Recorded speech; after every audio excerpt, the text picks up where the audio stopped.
institutionalised racism. That's how John Key's own Maori Affairs Minister Pita Sharples has described a change by the government to the Royal Commission's original Auckland Supercity concept. Rebecca Wright has the details on the government's version and more on Sharples' reaction. Rebecca. Thanks, Sam. Yes, a super blunder as far as Sharples is concerned, but there will still be one Lord Mayor and 20 councillors. But the government has rejected the Royal Commission's plan for 6 sub-councils. Instead, it's opting for between 20 and 30 local councils.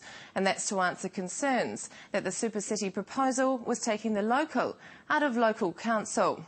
And the 3 Maori seats recommended by the Royal Commission, well, they've been scrapped. And that's what's angered Sharples.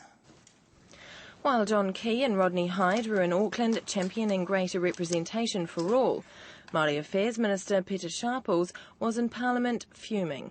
So after major consultation, 3 places for Maori. Government with no consultation, 3 days, gone. So the Royal Commission said yes to Māori representation. The government now says no.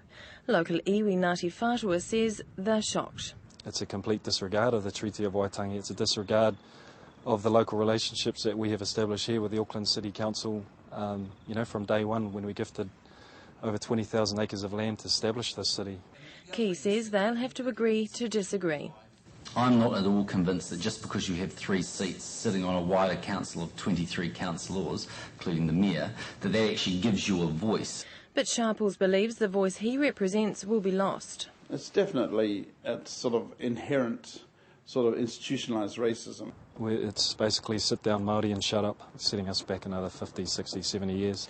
And it's not only Māori who are disappointed with the government's proposal. This is a big deal, and Aucklanders are smart people.